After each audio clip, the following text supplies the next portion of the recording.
Fake Ghetto Hoodrat. Sara Gonzales ripped the microphone from Jasmine Crockett and hurled that slur across Congress, live before 38 million Americans. Gasps turned to fury as the chamber shook with outrage. But what did Jasmine do next, with only a pen in her hand, that left America stunned? Hold up. If you care about the truth in politics, hit like, share, and subscribe. Because in just seconds, you'll see the part they never wanted America to know. The chamber was tense from the start. Cameras rolled, lights glared, and everyone knew something was about to snap. Then Sara Gonzales lunged forward, yanking the microphone from its stand and spitting out two words meant to humiliate. Fake Ghetto Hoodrat. The slur cracked through Congress like a gunshot, live before 38 million Americans. For a heartbeat, the room froze. Faces stiffened, jaws dropped, and then the silence shattered. Gasps turned into shouting. Lawmakers rose, pointing fingers, demanding order. The gavel slammed, but the noise drowned it out. Security rushed toward Gonzales as she twisted and shouted, her voice echoing across the chamber. Beyond those walls, the nation froze in disbelief. In homes, diners, barbershops, anger boiled over in silence. On social media, the clip exploded within seconds, the caption flashing everywhere. Fake Ghetto Hoodrat. And at the center of it all sat Jasmine Crockett. She didn't lunge, she didn't yell. Her hand simply gripped the pen in front of her, her eyes locked on Gonzales with a calm sharper than fury. The chamber shook with rage, but Jasmine stayed still, refusing to break, refusing to give Gonzales the chaos she wanted. Her silence carried more weight than the insult itself, and it left one burning question in every living room across America. When a leader is humiliated live before the nation, what does she do next? In that storm of chaos, Jasmine didn't break. She couldn't, because her story had never been one of comfort. It was one of survival. She grew up in Missouri, the daughter of a working-class family who knew the price of every dollar.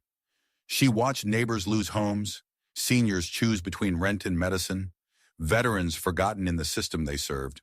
Those memories burned into her, shaping a woman who swore she would never look away from the people who had no voice. Before Congress, she was an attorney who took on cases others wouldn't touch, defending families evicted overnight, standing with minorities pushed to the margins, fighting for dignity when the odds said she should lose. She knew what it felt like to be silenced, and she built a career making sure silence didn't win.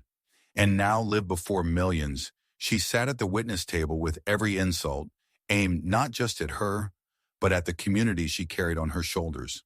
To shout back would have been easy. To stay calm, that was the real fight. Because this moment wasn't just about Jasmine Crockett.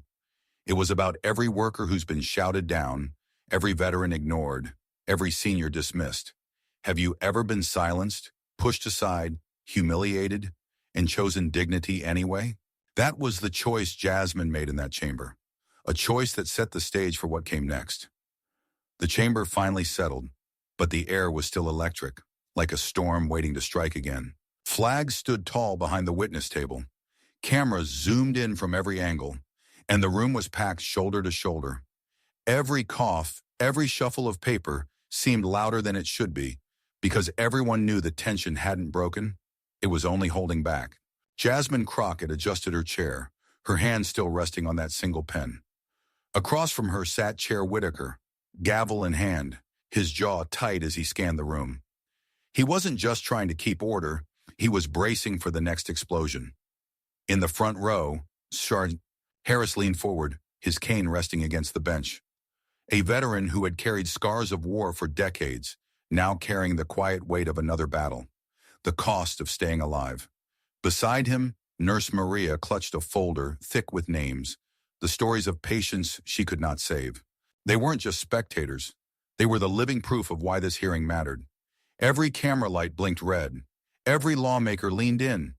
Was this going to be another circus? Just insults, shouting, and viral clips?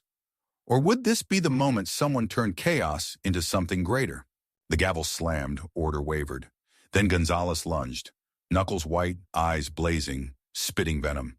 Fake Ghetto Hoodrat. The words blasted across the hall, louder, harsher, amplified through the sound system this time.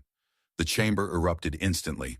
Lawmakers shouted over one another, voices colliding like crashing waves. The gavel slammed again and again, but the sound was swallowed by the roar. Gasps turned to fury. Lawmakers pointed, fists slammed. Security rushed. Gonzales twisted, screaming into the mic. Even the camera shook, rattling as if it couldn't hold the chaos. The noise was unbearable. The chamber shattered, order gone, dignity shredded, replaced by rage. At the center sat Jasmine Crockett. The slur cut at her, but she didn't fire back. Every instinct screamed to fight, but she stayed still. But Jasmine didn't move. She stayed still. The pen pressed against her fingers, her eyes locked with unshaken resolve. And that's when the question burned across every living room in America. Would she retaliate or find another way? The chamber was chaos. Shouts collided with the pounding of the gavel, security pressed in, and Sara Gonzales twisted in their grip, still hurling her words into the air. But in the middle of that storm, Jasmine Crockett didn't move. Her hands stayed wrapped around a single pen, her knuckles tight but steady, her eyes fixed straight ahead. Cameras locked on her. America saw the split. Gonzales raging, Jasmine silent. Chaos versus steel. That contrast lit the moment. And here's the thing. Silence in a moment like this isn't emptiness. It's power. For generations, silence has been the shield of the disrespected, the tool of those who refuse to give bullies the satisfaction of their anger. In Black communities, in working-class homes, in courtrooms and protests, silence has often been the sharpest form of defiance. Jasmine knew that. She had carried it her entire life. Lawmakers felt it too. A few who had joined the shouting dropped their voices, glancing toward her as if to check whether she would finally snap. But she didn't. She sat there calm as steel, refusing to let Gonzales drag her down into the mud. And across the country, people leaned closer to their screens. Workers who'd been insulted by bosses, veterans ignored by the system, seniors dismissed by officials, they all recognized that posture. They had lived it. They knew the quiet strength of holding your ground when someone tried to strip you of dignity. The chamber roared. The nation raged. Jasmine stayed silent, because sometimes silence doesn't just answer, it drowns. Could that silence, sharp and unflinching, truly echo louder than rage? The chamber was still rumbling when Jasmine finally moved. She didn't raise her voice. She didn't trade insults. She simply reached for the microphone, steady and calm, and turned it toward the man sitting just behind her. "Sergeant Harris," she said softly. The room shifted. A 68-year-old veteran rose slowly to his feet, leaning heavy on his cane. His uniform jacket hung loose on his shoulders, and in his trembling hands he carried a small folded American flag, the one he kept after burying a friend. His voice cracked, thin against the chaos. Then it steadied. "I split my insulin doses in half. Last year, my best friend couldn't stretch his any longer. He died waiting for a refill." The chamber fell silent. Lawmakers who had been shouting a moment earlier lowered their eyes. Security stopped mid-step. Even the cameras seemed to steady, as if the weight of his words pinned the entire room to the floor. Harris's hands shook as he clutched the flag tighter. His eyes glistened. "We fought for this country, but back home, we're fighting just to stay alive." No one interrupted. Not Gonzales. Not the chair. Not even the gavel. The silence wasn't Jasmine's anymore. It belonged to him. A silence so heavy it drowned out everything else. And in that silence, shame shifted. It clung not to Jasmine, but to the woman who tried to tear her down. Because what weapon, what insult, what shout could ever stand against raw human truth? The weight of Sergeant Harris's words still hung in the air when Jasmine turned again. This time she nodded toward a woman clutching a thick folder to her chest. Nurse Maria Delgado stepped forward, her eyes tired, her posture heavy, as if the folder itself carried the weight of every soul she had lost. She set it on the table and flipped it open. Pages spilled out, names typed in black ink, photos clipped to the corners, medical records stapled together. She didn't raise her voice. She didn't have to. "I bury them every month," Maria said, her voice trembling but clear. "Patients who couldn't afford the medicine that would have kept them alive. Mothers, fathers, grandparents. People who worked their whole lives only to be told the price of survival was too high. The chamber fell into a deeper silence. On the big screen above, cameras zoomed in on the names. Ordinary Americans, each face reminding viewers at home of someone they loved. A father holding his grandson, a grandmother blowing out candles, a young mother smiling in her hospital gown. Maria's hand shook as she traced the list with her finger. This is not theory. These are not numbers. These are people I've had to call time of death on. People I had to tell their families they weren't coming home. Gas rippled through the room. Some lawmakers shifted uncomfortably in their seats. Others wiped their eyes. And across America, viewers leaned closer to their screens, hearts breaking with every face that flashed before them. But as heavy as it was, Maria's testimony was only the beginning. Because the most devastating story, the one that would tear open the chamber completely, was still to come. Maria's words lingered like smoke in the chamber, heavy and impossible to ignore. The folder of names sat wide open on the table, every page screaming loss. That's when Sara Gonzales snapped. "This is propaganda," she shouted, her voice cutting through the silence like shattered glass. She jerked forward, straining against the guards still holding her back, her face flushed with fury. Her words dripped with contempt, desperate to claw back attention. The chamber gasped again. The chair slammed his gavel so hard it echoed like thunder. "Order! Order!" But order was nowhere to be found. Sara's rage burned hotter, her voice rising, desperate to drown out the ledger of the dead. And then Jasmine moved. Slowly, deliberately, she turned her gaze towards Sara and spoke for the first time since Harris and Maria had testified. Her voice was calm, steady, sharp as a blade. "This is not propaganda," Jasmine said. "This is survival." The words hung in the air like a strike of lightning. Suddenly the contrast was undeniable. On one side, Gonzales, red-faced, screaming, spitting venom. On the other, Jasmine Crockett, calm, rooted, refusing to let rage corrupt her message. Cameras zoomed in, capturing every detail of the divide. Millions at home felt it. Workers who had seen shouting bosses, veterans who had been dismissed, seniors who had been talked over. They knew the difference between empty noise and dignity that couldn't be shaken. The chamber buzzed with raw tension, like a wire stretched too tight. Every viewer leaned closer, waiting, watching. Would chaos drown compassion, or would it, in the end, only amplify it? The chamber was still vibrating from Jasmine's words when another figure rose.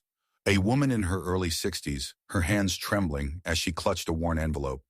Her name was Janet, widowed, living alone, carrying a grief too heavy for her shoulders. She stepped forward, opened the envelope, and pulled out a single piece of paper.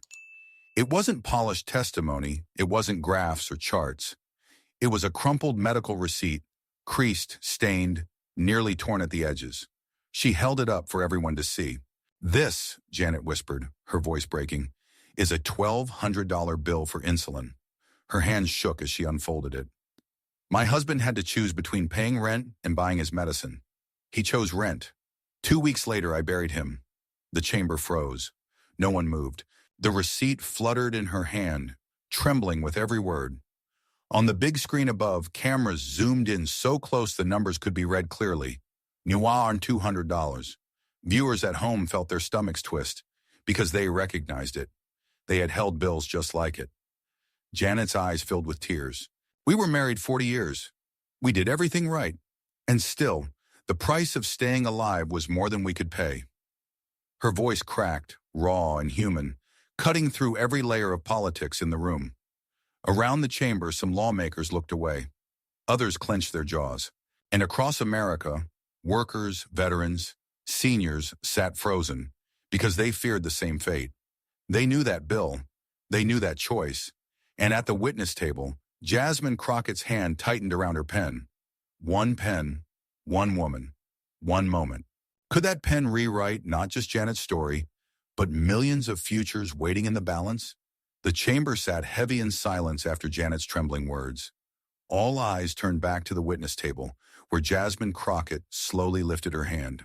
Between her fingers was not a weapon, not a gavel, not even a microphone, just a single black pen.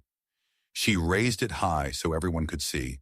Her voice cut through the stillness, calm but strong enough to carry to every corner of the room. "This pen signs life," she said, "not death." The words hung in the air. She looked at the chair, at the lawmakers, at the cameras that beamed her image into millions of homes.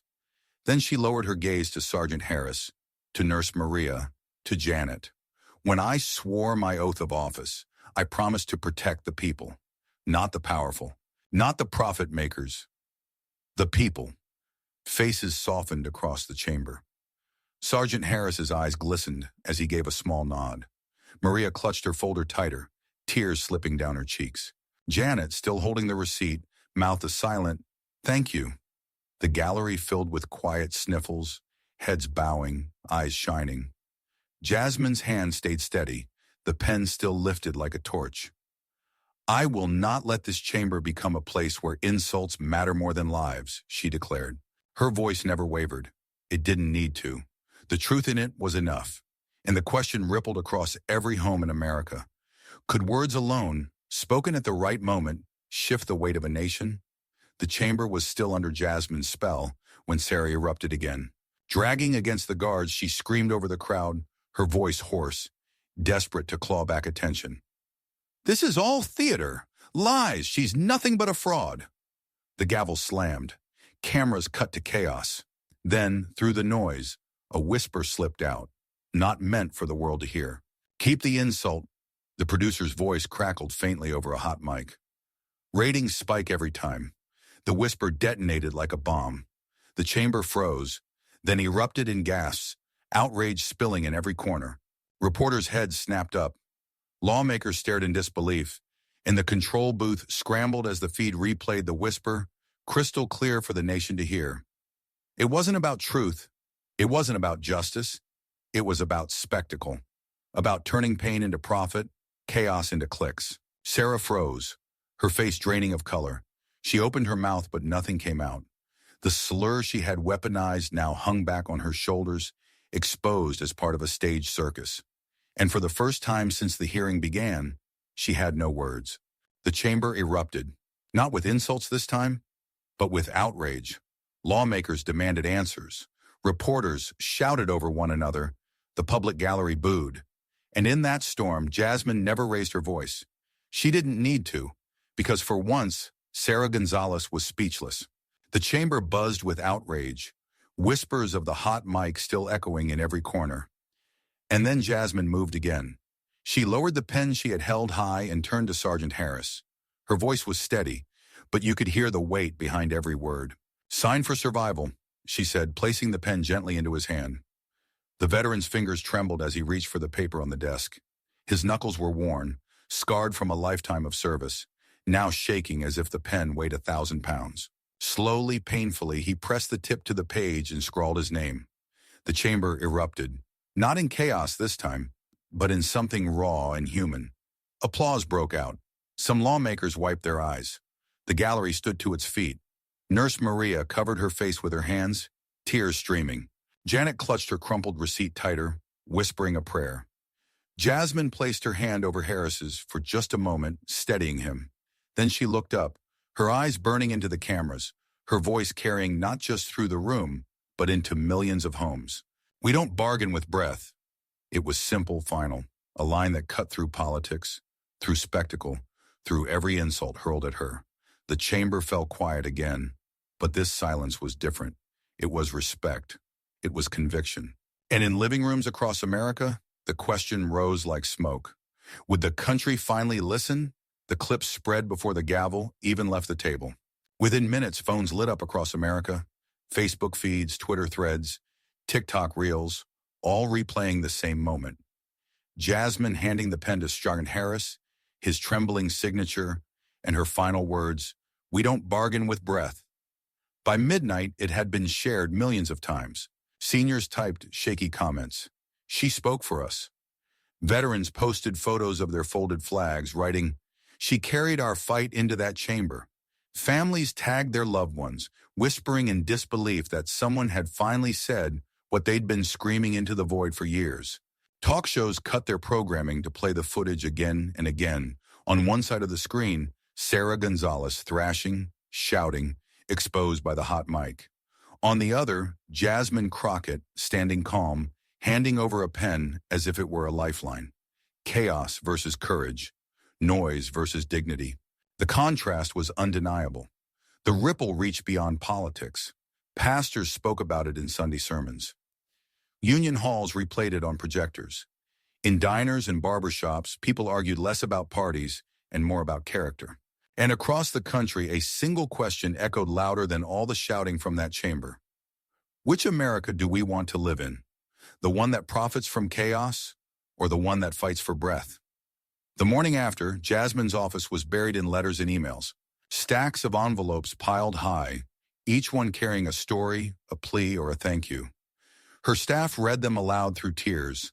Veterans, widows, workers, all saying the same thing. She spoke for us. One stood out. A handwritten note from a grandmother in Ohio, the ink smudged where tears had fallen. My grandson's insulin is over $700 a month, it read. Last night when you raised that pen, you saved my family. You gave us hope. Jasmine held that note in her hand for a long time, her lips pressed tight, her eyes wet. But the flood of gratitude carried shadows with it. The far-right machine roared back in fury. Talk radio hosts sneered, calling her a grandstanding fraud. Comment sections filled with threats, words dripping with hate, promising to silence her once and for all. Outside her office, protesters shouted insults through megaphones, echoing the very slur hurled in that chamber. The tension was suffocating, yet Jasmine refused to retreat. Each threat made her grip the pen tighter. Each insult only sharpened her resolve. She had been shouted down before. She had been underestimated before. And still she stood. The nation watched as the tide swirled around her. Love and hate, hope and venom. And the question burned hotter with every headline, every broadcast, every whispered conversation across America. Can courage truly withstand hatred?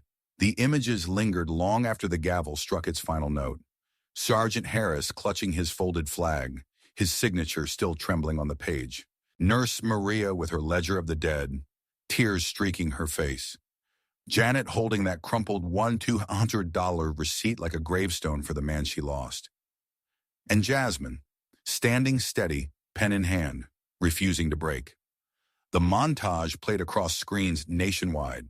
Ordinary Americans saw themselves in those faces, in those stories, the quiet strength of veterans, the endless fight of nurses, the grief of widows, the dignity of a leader who chose calm over chaos. And then the final shot, Jasmine Crockett walking out of the chamber, her head high, the weight of the nation on her shoulders, but her stride unbroken. The pen was still in her hand, gleaming beneath the cameras. A voice rose, steady and unyielding. One woman, one pen, one nation watching. What side will you choose? The screen cut to black, leaving only her words echoing like a drumbeat. And now, it's your turn. If this story, because in the end, the choice is always ours. Would you stay silent or fight for justice? If this story shook you, don't just sit in silence. Hit like, share it with a friend, and subscribe to First Shock, the place where courage speaks louder than chaos. Tap the bell because the next fight for justice could be your story. And tell us in the comments. When Jasmine stood calm in the storm, what did it make you feel? Your voice matters here, and the nation is listening. This dramatized story is inspired by real struggles and real people. All characters and dialogue are fictionalized for commentary and education. It is not intended to defame or mislead, but to inspire reflection and civic awareness. Thanks for watching.